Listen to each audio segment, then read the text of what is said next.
क्या हाल चाल बाबू लोग। बढ़िया मस्त। क्या हाल चाल। उम्मीद है कि आप लोग ठीक होंगे। क्लास 10th 9th, खैर क्लास 10th वाले आप लोगों का लेक्चर चल रहा है, दैट इज वही सब्स्टिट्यूशन मेथड से हम पेयर ऑफ लीनियर इक्वेशन को सॉल्व कर रहे हैं। ठीक है, अगर आप लेक्चर्स देख रहे हैं तो आपको पता होगा कि हम एक्सरसाइज 3.2 के क्वेश्चन सॉल्व कर रहे हैं। ठीक है, तो किस क्वेश्चन आज रह गए हैं, 3 क्वेश्चन हैं, उसको हम देखने के लिए इंटरेस्टेड है। ठीक, तो चलें, उम्मीद है कि चीजें आपको समझ में आ रही होंगी। ठीक है, कोई दिक्कत प्रॉब्लम हो तो कमेंट बॉक्स आपके लिए है। ठीक, तो खैर चलिए, आज का जो नेक्स्ट क्वेश्चन है, देखिए क्वेश्चन नंबर 3 में 6 क्वेश्चन थे, तो क्वेश्चन नंबर 3 का ये है 4 क्वेश्चन, 4th नंबर क्वेश्चन है, उसको देखते हैं। ठीक है, देखो क्वेश्चन थोड़ा बड़ा है इसलिए मैं यहाँ लिखना थोड़ा पॉसिबल नहीं है, तो मैं क्वेश्चन पढ़ के उसका सोल्यूशन दे रहा हूँ। बुक्स आपके पास अगर होगी तो बुक्स में देखिएगा, ये बुक्स है आपकी एनसीईआरटी की स्टैंडर्ड बुक। अगर बुक ना हो तो बुक रख लीजिए। ठीक है, बहुत महंगी बुक नहीं है। ठीक है, उसको रखेंगे तो ज्यादा आपको चीजें ठीक है आसान होंगी। देखिए मैं सवाल पढ़ रहा हूं, आप सुनिएगा। कह रहे हैं the taxi charges in A city consist of a fixed charge together with the charge for the distance covered. समझ रहे हैं, और for a distance of 10 kilometre the charge paid is 105 rupees and for a journey of 15 kilometer the charge paid is 155. तो कह रहे हैं what are the fixed charges and the charge per kilometer? How much does a person have to pay for traveling a distance of 25 kilometer? मतलब समझ रहे हैं, मतलब बता रहे हैं। देखिए कह रहे हैं the taxi charges in a city consist of a fixed charge together with the charge for the distance covered. कह रहे हैं कोई टैक्सी है, ठीक है, तो वो चार्ज कर रही है, जैसे उसमें कोई टैक्सी का ड्राइवर हो तो वो क्या चार्ज कर रहा है कि भाई मैं जो भी डिस्टेंस लेके जाऊंगा, जैसे उसके पास कुछ कोई कस्टमर आया तो उन्होंने कहा कि भाई मुझे यहाँ चलना है, तो टैक्सी ड्राइवर बोल कह रहा है कि भाई कि मैं एक फिक्स चार्ज लूंगा, मतलब किलोमीटर के अनुसार तो मैं लूंगा ही लूंगा, उसके अलावा एक फिक्स्ड अमाउंट का चार्ज मैं रखूंगा। समझ रहे, जैसे मैंने कहा कि भाई मुझे लखनऊ जाना है, तो मैं टैक्सी वाले के पास गया, उससे बोला, तो टैक्सी वाला मुझसे बोलता है भाई देखिए लखनऊ तो हम चलेंगे लेकिन उसके लिए 100 रुपया तो हम फिक्स लेंगे ही लेंगे, उसके बाद जो डिस्टेंस के अनुसार पड़ेगा उस पर हम लेंगे, यानी पर किलोमीटर के अनुसार जो प्राइस पड़ेगा वो तो हम लेंगे ही लेंगे और एक फिक्स्ड अमाउंट हम लेंगे। तो वही टैक्सी चार्ज बोलता है भाई एक फिक्स्ड चार्ज रखता है वो कि हम इतना लेंगे ही लेंगे, प्लस पर किलोमीटर के अनुसार जो प्राइस होगा वो भी लेंगे। समझ गए, तो वही है। फिर कह रहे हैं for a distance of 10 kilometre, कह रहे हैं जब 10 किलोमीटर जाता है वो लेके, तो द चार्ज पेड इज 105, तो उसको जो चार्ज दिया गया वो 105 रुपए दिया, जो भी मतलब उसमें राइड कर रहा है उसने, जब वो 10 किलोमीटर गया तो 105 रुपए उसने दिया। ठीक, और फिर 15 किलोमीटर पे उसने 155 रुपए दिया, ये चार्ज है। ठीक है, कह रहे what are the fixed charges and the charge per kilometre, तो कह रहे हैं भाई वो फिक्स्ड चार्ज बता दीजिए, जो एक फिक्स्ड चार्ज ले रहा है ना वो पैसा, उसको बताइए, और पर किलोमीटर पे कितना प्राइस मतलब पैसा ले रहा है वो बता दीजिए। सवाल समझ गए। फिर और कह रहे हैं how much does a person have to pay for travelling a distance of 25 kilometre, कह रहे अगर किसी आदमी को 25 किलोमीटर जाना है तो उसके लिए वो कितना पैसा पे करेगा। सवाल समझ गए। तो देखो इसमें देखो जो पूछ रहे हैं उसको हम पहले मानेंगे। पहले वो क्या पूछ रहे हैं भाई कि फिक्स्ड चार्ज बता दीजिए, तो मान लिया हमने कि जो फिक्स्ड चार्ज लेता है वो टैक्सी ड्राइवर वो 100 रुपीज है, और पर किलोमीटर का जो प्राइस है वो वाई है। भाई यही दो चीज तो पूछ रहे हैं, पर किलोमीटर और फिक्स्ड चार्ज, तो दोनों मान लेते हैं। तो मैं लिखूं, तो पहले मैं लिख रहा हूं let the fixed charge is x rupees and charge per kilometre is y rupees. समझ गए, पर किलोमीटर का मतलब 1 किलोमीटर का जो चार्ज है, कि भाई कह रहा है भाई अगर 1 किलोमीटर का चार्ज है y रुपए, तो उसी प्रकार से जितने किलोमीटर जाएंगे उतना प्राइस हो जाएगा, और जो x है वो फिक्स चार्ज है भाई वो हम लेंगे ही लेंगे। तो देखिए फिर कह रहे हैं क्या कि for distance of 10 kilometre the charge paid is 105, यानी 105 रुपए पेड किया गया किसके लिए, 10 किलोमीटर के लिए। तो आप बताओ तो अगर वो 10 किलोमीटर जा रहा है तो 1 किलोमीटर का कितना प्राइस है, वाई रुपीज, तो 10 किलोमीटर का कितना हो जाएगा, 10 इंटू वाई, यही तो। और प्लस वो फिक्स चार्ज तो ले ही रहे हैं, तो इक्वेशन क्या बना, अब लिखेंगे according to the question, according to the question, यही तो बना भाई, x और प्लस 10y, और ये कितना हो रहा है 105। सवाल समझ गए भाई, यही तो कह रहा है कि 10 किलोमीटर जाता है तो उसके लिए उस कितना पे करता है, जो भी जा रहा है 105 रुपए देता है। तो मतलब क्या कि भाई वो फिक्स चार्ज तो लेगा ही लेगा 100 रुपए, और प्लस 10 किलोमीटर जा रहे हो तो 10 किलोमीटर गए तब 105 रुपए उन्होंने दिया, तो 10 किलोमीटर का कितना प्राइस हो जाएगा, 10 इंटू वाई। क्यों, क्योंकि 1 किलोमीटर का वाई रुपीज, तो 10 किलोमीटर का 10 इंटू वाई, वो हो गया प्लस फिक्स चार्ज, ये दोनों मिला के कितना हुआ 105 रुपए उन्होंने पे किया। समझ गए, ये इक्वेशन नंबर 1 बन गया। अब सेकंड से सेकंड इक्वेशन बनेगा, कंडीशन क्या कर रहे हैं देखिए, for a journey of 15 kilometre 15 kilometre the charge paid is 155, कह रहे हैं 15 किलोमीटर गए तो उसके लिए उन्होंने 155 रुपए दिया, ठीक है। तो अब बताओ, तो इक्वेशन क्या बनेगा, एक्स तो रहेगा ही रहेगा, और 15 किलोमीटर के लिए कितना हो जाएगा 15 इंटू वाई, और कितना पैसा दे रहे हैं भाई 155। भाई जब आप करेंगे, जब 15 किलोमीटर जा रहे हैं तो 15 किलोमीटर का कितना प्राइस हो जाएगा 15 इंटू वाई, और प्लस जो फिक्स चार्ज है एक्स, ये तो फिक्स तो हमेशा रहेगा, वो लेगा ही लेगा। अगर आप बैठ गए टैक्सी ड्राइवर में, ठीक है, तो वो फिक्स्ड और प्लस ये 15 किलोमीटर का जो प्राइस हुआ, तो ये दिस और प्लस फिक्स चार्ज, ये मिला कितना दे रहे हैं 155 रुपए। तो दो कंडीशन दी थी, दोनों से दो इक्वेशन मिल गए, यानी क्या मिला, पेयर ऑफ लीनियर इक्वेशन। अब कह रहे हैं भाई फिक्स चार्ज बता दीजिए वो कितना है, यानी एक्स पूछ रहे हैं। फिर कह रहे हैं कि चार्ज पर किलोमीटर बता दीजिए, मतलब वाई को ही तो हमने कहा है ना कि चार्ज पर किलोमीटर के 1 किलोमीटर का कितना चार्ज कर रहे हैं वो टैक्सी ड्राइवर। तो बस अब दोनों को सॉल्व करके एक्स और वाई का मान निकाल लीजिए बाय द सब्स्टिट्यूशन मेथड। चले तो आइए सॉल्व करते हैं चीजों को। चलो वही काम करते हैं, सब्स्टिट्यूशन मेथड लगाते हैं, इजी है, ठीक है। यहाँ ग्राफ तो लगाना नहीं, ग्राफ आपके लिए ज्यादा टफ पड़ेगा। लिखिए now solving these equations we get, भाई हम इन लोगों को सॉल्व कर रहे हैं तो पाएंगे लिखे, तो वही काम करिए, फ्रॉम 1 से किसी की भी वैल्यू निकालें। चलो हम x की निकाल लेते हैं सीधा,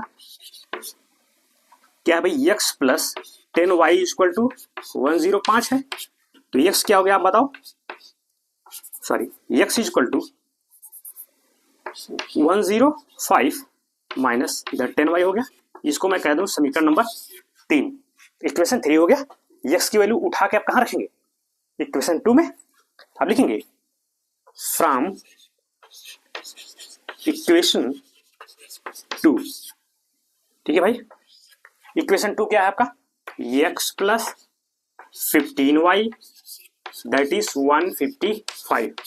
तो चलो x की वैल्यू क्या है, ये है 105 minus 10y plus 15y that is 155, ये हो गया। सिंप्लीफाई करो इसको पहले उधर करते हैं, ये देखो 15y 10y, तो ये हो गया आपका 5y, और ये इसको उधर ले जाइए तो 155 माइनस 105, तो कितना हो गया 5y इक्वल टू, ये कितना हो जाएगा माइनस करिए तो आपका 50 आएगा भाई, 5505, ये हो गया। तो अब यहां से अगर मैं y कितना आ गया आपका 10, देखो भाई इधर डिवाइड हो जाएगा तो 50/5 10 हो गया, y मिल गया। मतलब चार्ज पर किलोमीटर, यानी हर एक किलोमीटर का जो चार्ज कितना ले रहे हैं वो 10 रुपए ले रहे हैं, एक जवाब मिल गया। अब आपको क्या चाहिए, x चाहिए, x मतलब फिक्स चार्ज कितना ले रहे हैं। तो अभी इस उठा के कहीं रख दीजिए 1 2 3 में, चलो हम सीधा 3 में रख देते हैं, ठीक है। अब लिखेंगे फ्रॉम इक्वेशन 3, इक्वेशन आपका है x equal to 105 minus 10y, तो 105 माइनस 10 इंटू वाई कितना है भाई, अभी आपने निकाला 10, तो 105 माइनस 110 इंटू 10 कितना आया, ये है ठीक है, तो फिक्स चार्ज कितना आ रहा है, 5 रुपये ले रहे हो, जो फिक्स चार्ज कितना है, 5 रुपीज है। बस यही। अब आप क्या लिखेंगे, हेंस, अब मैं लिख रहा हूं उसको, ठीक है। खैर चलो ऐसा करो, इसको आप पहले नोट कर लीजिए, फिर मैं लिखता हूं, क्योंकि अभी आपको ये भी तो बताना है कि 25 किलोमीटर अगर कोई जा रहा है तो कितना पैसा देगा। तो पहले इसको आप इतना नोट कर लीजिए, फिर मैं लिख देता हूं। नोट इट, लिख लीजिए इसको क्रम से लिखिएगा, जैसे मैं लिखा हूं यहां से, फिर इसको तो राइट डाउन। देखो सिंपल क्वेश्चन है, ठीक है, कोई टेंशन वाली बात नहीं है। सवालों को धीरे धीरे आप पढ़ते जाइए और इक्वेशन बनाते जाइए, ठीक है, यही आपको करना है। तो खैर लिख लीजिए, एक प्रोसेस में लिखिएगा तो ज्यादा हेल्पफुल होगा आपके लिए। तो हटा रहे हैं आप,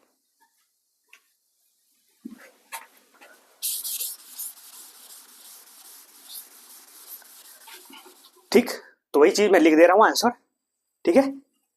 सो द फिक्स्ड चार्ज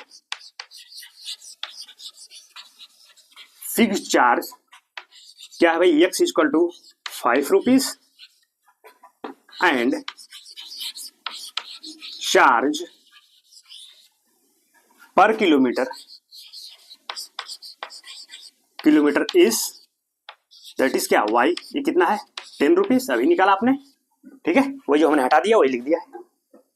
एक जवाब हो गया। और क्या पूछे थे भाई, कि अगर कोई आदमी 25 किलोमीटर जा रहा है तो कितना पैसा वो पेमेंट करेगा, कितना पैसा देगा वो, मतलब 25 किलोमीटर पे उसको कितना चार्ज पड़ेगा। तो बताओ 25 किलोमीटर जा रहा है तो 25 किलोमीटर का जो पड़ेगा ही पड़ेगा भाई, 1 किलोमीटर का कितना चार्ज हो रहा है, 10 रुपए, 10 रुपीज, तो 25 किलोमीटर का 10 इंटू 25, 10 इंटू 25 और प्लस फिक्स चार्ज कितना, 5 रुपए वो भी दे रहे हैं, समझ गए। तो बस आप लिखेंगे now the total payment, the total charge लिखिए, the total charge for a person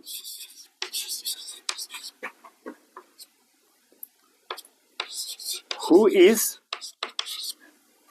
traveling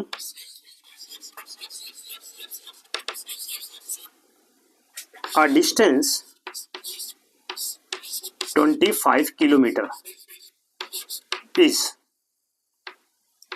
भाई हमने लिख दिया, ये नो नहीं रहेगा, ये सो लिखिए, सो, अच्छा नाउ होना चाहिए ये, ठीक है, ठीक है, तो हमने लिख दिया now the total charge for a person, फिर comma, who is travelling a distance 25 kilometre, यानी उस पर्सन के लिए टोटल चार्ज जो 25 किलोमीटर जाता है, तो कितना हो जाएगा भाई, दैट इज एक्स और प्लस कितना हो गया 25 इंटू वाई, ये तो होगा भाई, फिक्स चार्ज तो लेगा ही लेगा वो, प्लस 25 किलोमीटर जा रहे हैं तो 1 किलोमीटर का वाई रुपीज था, तो 25 किलोमीटर का 25 इंटू वाई, तो मान रख दीजिए भाई फिक्स चार्ज कितना था आपका, यस मतलब क्या, fix charge 5 rupees plus 25 into y, y का मतलब चार्ज पर किलोमीटर, भाई 1 किलोमीटर का 10 रुपए, तो 25 का 25 गुणे 10, तो वही, तो आपका हो जाएगा ये 5 और प्लस ये कितना होगा भाई 250, ये होगा 255 रुपीज,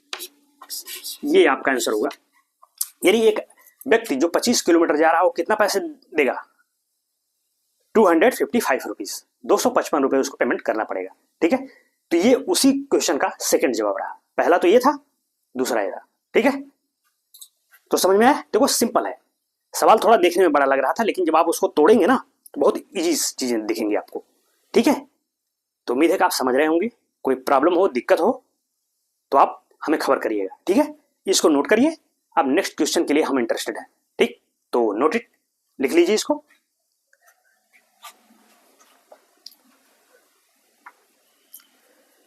हटा जाए बच्चा पार्टी, चलो हटा रहे हैं भाई,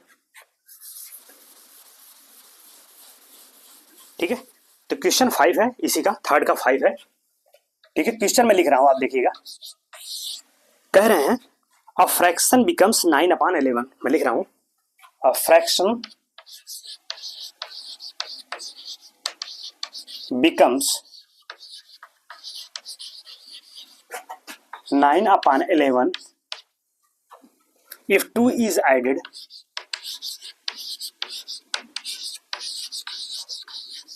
तो ठीक है, नेक्स्ट क्वेश्चन देख रहे हैं। देखिए 5 क्वेश्चन है, थर्ड का कह रहे हैं इफ फ्रैक्शन बिकम्स 9/11, ठीक है, कोई भिन्न है, फ्रैक्शन है, कह रहे हैं वो 9/11 हो जाता है कब? If 2 is added to both numerator and the denominator, जब उसके न्यूमरेटर और डिनोमिनेटर में यानी उसके अंश और हर में जब हम 2 ऐड कर देते हैं तो वो फ्रैक्शन क्या बन जाता है? 9/11, ठीक। और दूसरा कह रहे हैं if 3 is added to both the numerator and denominator it becomes 5/6, find the fraction. मतलब कह रहे हैं अगर उसी फ्रैक्शन में, उसी भिन्न में उसके न्यूमरेटर और डिनोमिनेटर में हम 3 ऐड कर दे रहे हैं तो कितना बन जा रहा है? 5/6। तो कह रहे हैं वो फ्रैक्शन बता दीजिए आप कि वो भिन्न क्या होगी, ठीक है। तो चलिए उसको मान लेते हैं कि जो फ्रैक्शन है वो x/y है, यानी उसका न्यूमरेटर क्या है? x और डिनोमिनेटर y है। तो वही x और y की वैल्यू निकालिए तो x/y वही आपकी क्या हो जाएगी? फ्रैक्शन हो जाएगी। तो चलिए पहले मान लेते हैं let the fraction is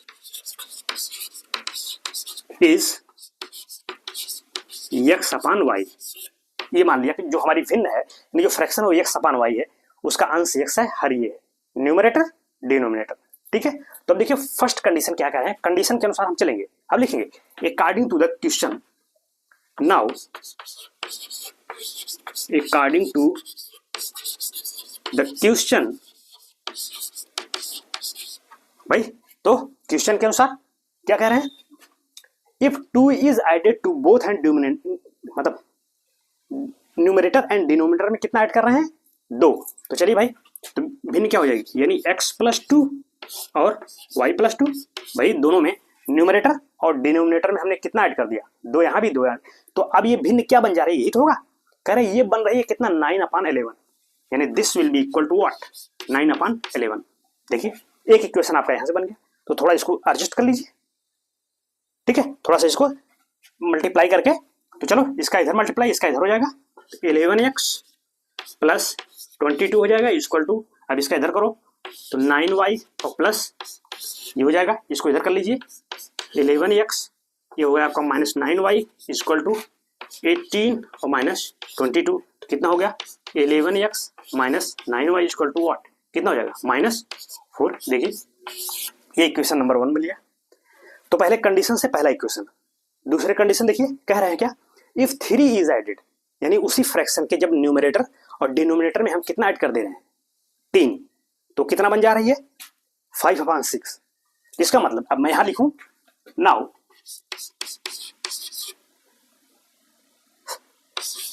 from, लिखेंगे सेकेंड कंडीशन, सेकेंड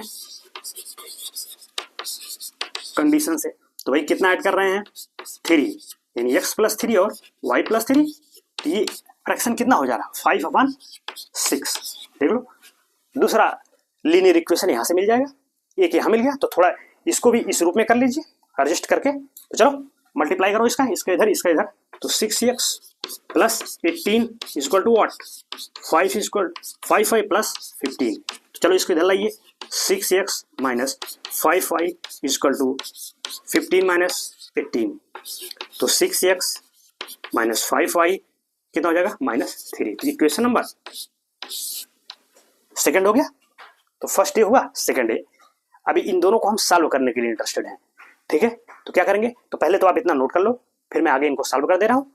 तो नोट इट, लिख लीजिए इसको, ठीक है।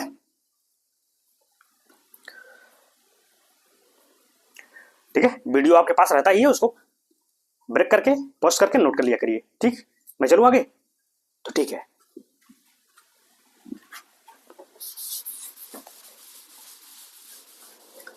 ठीक, चलें आगे। तो उसको हमने हटा दिया है, बस 2 इक्वेशन आपके कॉपी में गए होंगे ना, अब उन्हीं इक्वेशन को हम सॉल्व कर रहे हैं, ठीक है। लिखेंगे नाउ द इक्वेशंस आर, तो इक्वेशन क्या थे भाई? पहला जो इक्वेशन आपका था वो यही तो था, 11x minus 9y equal to कितना था? -4। और सेकंड कितना था आपका? 6x minus 5y equal to -3 थे, ठीक है। यही दोनों इक्वेशन थे आपके, इक्वेशन 1, इक्वेशन 2। बस अभी इन्हीं दोनों को सॉल्व करना है। तो चलो एक से x की वैल्यू उठा के दूसरे में पुट करते हैं, या चलो y की निकाल लो, इस बार y की निकालते हैं। चलो तो यहां से y निकालो, लिखेंगे फ्रॉम 1, फ्रॉम 1। तो 1 क्या है भाई, 11x minus 9y equal to -4। तो चलो 11x को उधर ले जाएंगे, तो -9y equal to -4 minus 11x हो गया। अब माइनस से हटा दो, तो 9y इक्वल टू क्या हो जाएगा, 11x प्लस 4। भाई माइनस से मल्टीप्लाई करो तो सब पॉजिटिव हो जाएंगे। y कितना हो जाएगा यहाँ से, 11x प्लस 4 अपान 9, y मिल गया। इसको आप इक्वेशन थर्ड दे दीजिए। अब y की वैल्यू कहाँ पुट करेंगे, सेकंड में, फ्रॉम इक्वेशन 2। तो इक्वेशन 2 आपका है 6x minus 5y equal to -3। तो चलिए रखिए वैल्यू 6x माइनस 5, y कितना है 11x प्लस 4 अपान 9, ठीक है, इक्वल टू इधर है -3 चल रहा है। तो देखो नीचे 9 है, तो पहले 9 से मल्टीप्लाई कर दो ताकि 9 कैंसिल हो जाए, हट जाए नीचे से यहाँ से। तो इसमें भी तो होगा 9 इंटू 6 कितना हो गया 50, फिर 9 छक 54 हो जाएगा, और माइनस ये खैर अंदर जाएगा ही, प्लस 4 दैट इज भाई 9 से मल्टीप्लाई, तो 9 से इसमें भी होगा, 9 इंटू 3 कितना हो जाएगा -27, 9 3 27 होता है, ठीक है, -27। अब इसको हल करिए, ये होगा 54x, ये माइनस आपका हो जाएगा 5 इंटू 11 55, और माइनस इधर 20 हो जाएगा, इधर -27। ये कितना हो गया भाई -6, इसको उधर ले जाइए, तो -27 इधर जाके ये +20 हो गया, तो -6 कितना मिला -7, तो x कितना हो जाएगा 7। देख रहे हैं न्यूमरेटर मिल गया, x दैट इज क्या 7 आया। अब y चाहिए, यानी डिनोमिनेटर उठा के यहाँ पुट कर दीजिए, या किसी में कर दीजिए, यहाँ करिए, यहाँ वैल्यू आएगी सेम। तो सीधे ये दिख रहा है y इक्वल टू, तीस में रखिए, लिखेंगे from third, from equation third. तो भाई इक्वेशन थर्ड आपका है y इक्वल टू 11x, तो x का मतलब क्या है, सीधे वैल्यू रख रहे हैं 7 और प्लस 4 अपान 9, तो कितना हो गया भाई 11 इंटू भाई 11 इंटू 7 कितना हो जाएगा 77, और प्लस 4 अपान 9, तो अब कितना हो जाएगा, अगर मैं इसको इधर लिखूं, देखिएगा इसके नीचे ही लिखिएगा, तो ये कितना हो जाएगा भाई 77 और 4 81 हो गया भाई, 81 अपान 9, तो 9 आया, ये आ गया, देखिए 9 आया, 81 अपान 9 आएगा, तो कैंसिल कर देंगे तो 9 आएगा। ये देखिए डिनोमिनेटर कितना आया 9, हेंस लिखेंगे, हेंस द फ्रैक्शन इज, मैं इधर लिख दे रहा हूं, ये लिखिएगा इसके नीचे, उसके बाद लिखिएगा हेंस द फ्रैक्शन इज, ये ध्यान रखिएगा, fraction is that is x upon y, ये क्या हो गया 7 अपान 9, ये फ्रैक्शन आपका है, यानी आपकी भिन्न क्या है 7/9। तो दिस इज योर फाइनल जवाब ऑफ दिस क्वेश्चन, ठीक है। तो समझ में आ रहा है ना, बिल्कुल समझ में आएगा, बस आप रेगुलर बने रहिए चैनल पे, ठीक है, और भी अपने दोस्त यार को लाइए, बिल्कुल समझ में आएगा। अगर आप स्टेप बाय पार्ट 1 पार्ट जो भी लेक्चर जा रहे हैं उसको क्रम से देखिए, बिल्कुल चीजें आपको समझ में आएंगी, ठीक है। मैथ कंट्रोल पे है, एकदम समझ में आएगी, इसमें आप बेफिक्र रहिए, आना ही आना है, ठीक है। खैर तो चलिए इसको आप नोट कर लीजिए, एक लास्ट क्वेश्चन है उसके सलूशन में बात कर लेते हैं। तो राइट डाउन लिख लीजिए इसको,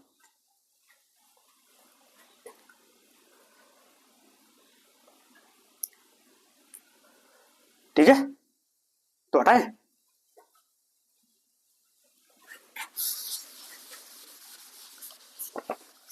तो चले नेक्स्ट क्वेश्चन है, देखिए 6th है, थर्ड का ही, तो मैं क्वेश्चन लिख रहा हूं, ठीक है।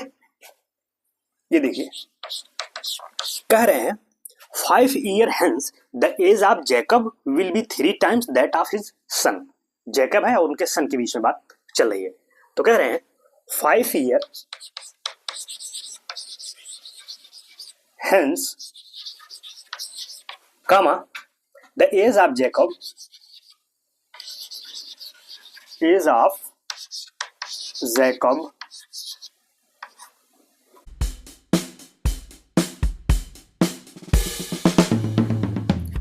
तो नेक्स्ट क्वेश्चन देख रहे हैं, देखिए 6 नंबर है, कह रहे हैं कि 5 years hence the age of Jacob will be 3 times that of his son।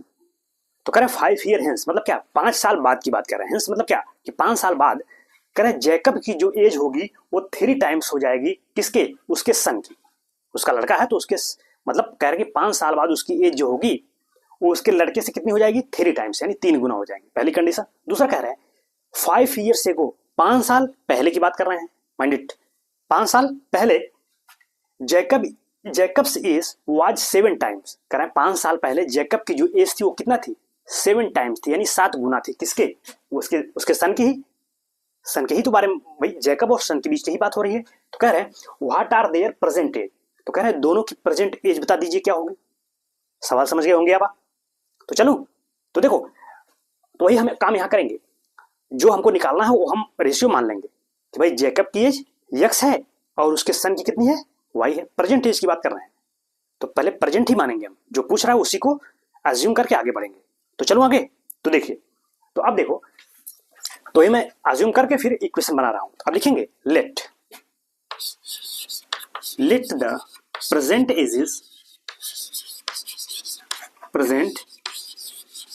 Edges of Jacob and his son is x and y, कि भाई देखिए इन ईयर्स में है ये, ठीक है, इसको लिख दिया मैं दोनों साल में इतने एक्स ईयर्स का वो है, वाई ईयर्स का उसका सन है, ठीक। तो पहली कंडीशन। अब देखिए कह रहे हैं कि 5 साल बाद, तो अब बताओ दोनों की एज 5 साल बाद क्या होगी। मैं कहूँ मेरी एज इस समय अगर मान लो 20 साल है तो 8 साल बाद कितनी हो जाएगी, 8 ऐड कर दो, यही तो, यानी 20 और +8 दैट इज 28, यानी 28 साल हो जाएगी, यही तो बस वही। अगर उनकी प्रेजेंट एज एक्स है तो कह रहे हैं 5 ईयर हेंस, यानी 5 साल बाद उनकी एज क्या होगी, एक्स +5 इसकी और इसकी भी वो इसकी वाई +5 हो जाएगी, यही तो वही लिखेंगे। Now after 5 years the ages will be, क्या हो जाएगा भाई 5 साल बाद, that is x +5 and y +5, ये हो गया। ये जैकब की है, ये उसके सन की। तो कह रहे हैं, तो अब लिखेंगे फ्रॉम कंडीशन फर्स्ट। तो भाई फर्स्ट कंडीशन क्या है, ये फर्स्ट है, ध्यान रखिएगा, वही फर्स्ट कंडीशन का मतलब वही मैं कह दे रहा हूँ, उसको कंडीशन कह रहा है। ये जो कह रहे हैं कि जैकब की एज विल बी 3 टाइम्स, तो जैकब की एज क्या है, एक्स +5, ये कह रहे हैं 3 टाइम्स हो जाएगी उसके सन का। तो सन की एज क्या है, ये इसका 3 टाइम्स, मतलब उसके भाई 3 टाइम्स हो जाएगी, मतलब उसके लड़के की एज में अगर मैं 3 से मल्टीप्लाई करूं तो वो किसके बराबर हो जाएगा, उसके फादर की एज के। एक इक्वेशन यहां से मिल गया। तो थोड़ा सा इसको सजा लीजिए, इसको एक्स +5 इधर करो, 3y +15, चलो इसको इधर लाओ वेरिएबल को, 3y इसको उधर ले जाओ 15 और माइनस ये हो गया 5, ठीक है। x - 3y that is what 10। Equation number 1 is ready. समझ गए, फर्स्ट कंडीशन से एक लीनियर इक्वेशन आपको मिल गया। अब क्या करेंगे, दूसरा बना लीजिए। दूसरा कहाँ बनेगा, देखिए कह रहे हैं 7 साल पहले की बात हो रही ना, हाँ कहाँ था, हाँ अच्छा दोनों 5 ईयर्स है, हाँ 5 ईयर्स एगो। अब पहले की बात कर रहे हैं तो 5 साल पहले दोनों की एज क्या हो जाएगी, x - 5 और y - 5, ठीक। तो मैं लिखूं उसको, तो देखो कहाँ लिखेंगे, तो ऐसा करिए आप पहले इसको नोट कर लीजिए, ये चलिए इतना स्पेस है मैं यहाँ लिख दे रहा हूँ, ठीक है। अब लिखेंगे, इतना लिखने के बाद यहाँ लिखेंगे नाउ द एजेस बिफोर, ये बिफोर है 5 years will be, सही से लिखेगा, स्पेलिंग एरर ना हो, will be कितना हो जाएगा भाई, x - 5 एंड y - 5। भाई यही है कि 5 साल पहले दोनों की एज क्या होगी, तो 5 इसमें से माइनस हो जाएगा, 5 इसमें से, ठीक है। अब कंडीशन सेकंड के अनुसार फ्रॉम कंडीशन, अगर मैं उसको सेकंड कह दूं, ठीक है ना, 5 साल पहले क्या हो गया, जैकब की एज 7 टाइम्स थी, यानी 7 गुना थी किसकी, उसके सन का, यानी यही तो क्वेश्चन बनेगा कि जैकब की एज है और उसके सन की, और कितना हो जाएगा, थी भाई 7 टाइम्स, तो उसके सन की एज में 7 से मल्टीप्लाई किया तो जैकब की एज हो गई, यानी उसके फादर की, तो ये हो गया। यहाँ से एक इक्वेशन मिल जाएगा, थोड़ा सजा लीजिए इसको, तो x माइनस 5 ये हो जाएगा 7y माइनस 35। अब इसको इधर ले लो, x minus 7y that is क्या हो जाएगा माइनस 35 और प्लस 5 तो दैट इज क्या हो जाएगा माइनस 30। भाई माइनस 30 ही तो हुआ, ये 30 है, ध्यान रखिएगा, माइनस 30 है 30। तो एक इक्वेशन यहाँ से मिल गया और दूसरा यहाँ। अब इन दोनों को सॉल्व करना है, तो नोट कर लीजिए, मैं सोल्यूशन भी दे देता हूँ। वैसे अगर आप चाहें तो आप कर सकते हैं सब्स्टिट्यूशन मेथड से, लेकिन चलिए मैं दे देता हूँ सोल्यूशन भी, ठीक है। खुद से भी प्रयास किया करिए। इक्वेशन मिल गया तो सॉल्व करना, तो आपको उसमें महारत हासिल है, क्योंकि उसके सॉल्व कई क्वेश्चन हमने सॉल्व करवाए हैं सब्स्टिट्यूशन से। तो इतनी प्रैक्टिस आपको हो गई होगी कि आप तो चाहे तो यहाँ से आगे कर ही सकते हैं। दोनों इक्वेशन को सॉल्व करके एक्स और वाई की वैल्यू निकाल दीजिए। खैर चलिए मैं कर देता हूँ, पहले इसको नोट कर लिए, फिर मैं सॉल्व करता हूँ। नोट इट, तो हटाऊंगा।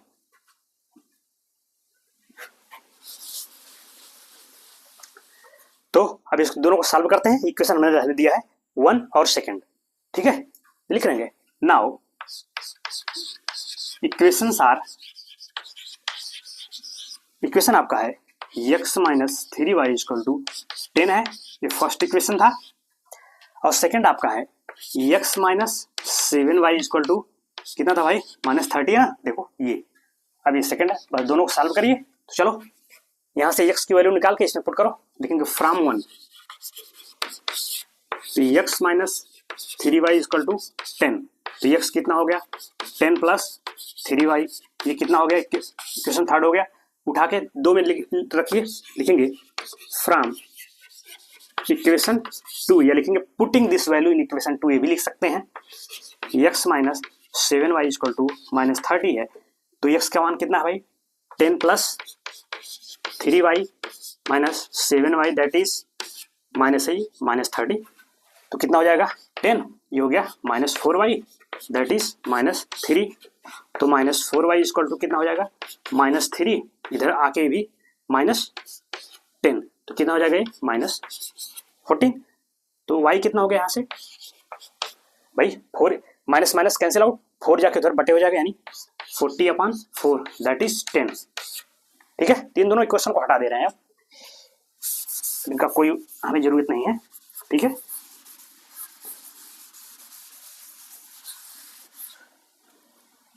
तो y मिल गया हमको, अब हमको x चाहिए, 3 में रख दीजिए, सिंपल। अब लिखेंगे from equation number third we get, तो थर्ड में रखिए भाई, x कितना है 10 प्लस 3y, तो 10 और प्लस 3 इंटू वाई कितना है आपका 10 निकाला, ठीक है। 10 प्लस ये कितना होगा 30 दैट इज क्या आपका होगा 40, तो देख लीजिए भाई मिल गया ना, दोनों की एज मिल गई। यानी जैकब की एज कितनी है प्रेजेंट 40 साल, और उसके सन की कितनी है 10 साल, ये है, ये ईयर्स में लिखिएगा 40 ईयर्स, ये अभी आपका था, इसको ईयर्स में, यही तो पूछ रहा है ना कि दोनों की प्रेजेंट एज बता दी। अब लिखेंगे hence the present age of Jacob and his son is 40 years, 40 and 10 years, ठीक है। तो this is your final answer हुआ इस क्वेश्चन का। तो एक्सरसाइज 3.2 कंप्लीटली फिनिश्ड। अब हम नेक्स्ट मेथड पे बात करेंगे, हम मतलब पेयर ऑफ लीनियर इक्वेशन ही पढ़ेंगे, लेकिन उसका दूसरा मेथड होगा सॉल्व करने का, दैट इज एलिमिनेशन मेथड पे बात करेंगे, ठीक है। तो ये सब्स्टिट्यूशन की व्यवस्था यहाँ तक कंप्लीट हुई, ठीक है। तब जो भी नेक्स्ट क्लास होगी तो वो एलिमिनेशन मेथड को हम देखेंगे, ठीक है। तो खैर पहले इसको आप नोट कर लीजिए, ठीक है, ताकि आपको स्पष्ट दिख जाए, इसलिए मैं वहां से थोड़ा हट जाता हूं उधर, ठीक है, नोट कर लीजिएगा। तो चलो फिर, तो that is all for today class, आज के लिए इतना रखते हैं, ठीक है। आगे की बात आगे के लेक्चर में। ठीक है, कोई दिक्कत प्रॉब्लम्स आपको हुई हो तो कमेंट्स बॉक्स आपके लिए है, उसमें कमेंट्स कर दिया करिए, मैं नेक्स्ट क्लास में उस पर बात कर लूंगा। ठीक है, तो चले फिर, तो चलिए, तो आज के लिए इतना रखते हैं, तब तक के लिए thank you so much, sign of.